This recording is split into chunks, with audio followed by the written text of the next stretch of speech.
What we've got now is a perfect storm. The hospital is running really, really full, and there's a constant issue every day trying to find beds for all the patients. Karen Daly's job at St George's Hospital in South London is keeping patients safe.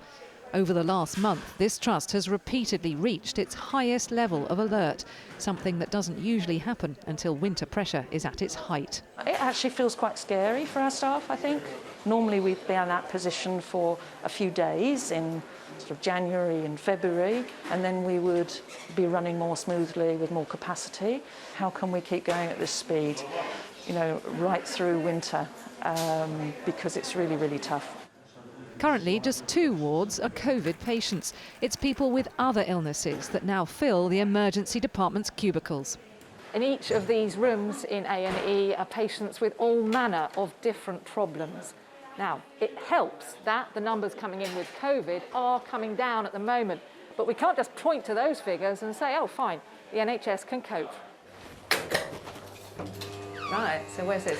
So welcome to our St James's recovery. So this is the main recovery for patients who are having elective surgery. Upstairs, they're getting through the backlog of planned operations, shifting post-op patients to wards as fast as they can. Best of luck, you've done very well. St George's has managed to halve the number of patients waiting over a year, and head of theatres, Sarah, and her team work constantly to find beds to keep that flow going. And that's the problem, is finding the next bed for your patient. Absolutely, yeah, and so hence this becomes a little bit of a bottleneck.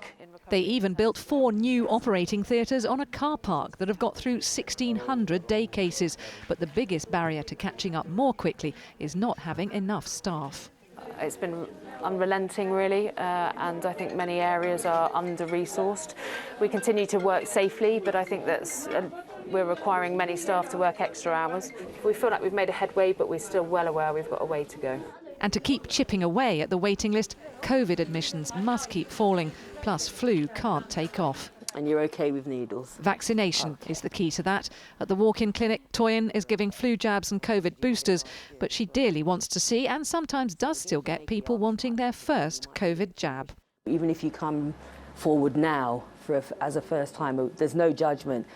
We need to do this because the more of us that are vaccinated, the more people that are going to be saved. We're in a tunnel at the moment.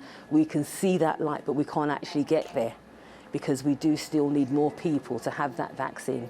Vaccinating to keep COVID and flu cases down won't solve the NHS crisis on its own, but with peak winter demand on the service weeks away, there are simply no other levers to pull. The reality is that we have to try and be smart and do more with what we've got. There's no quick fix to this problem.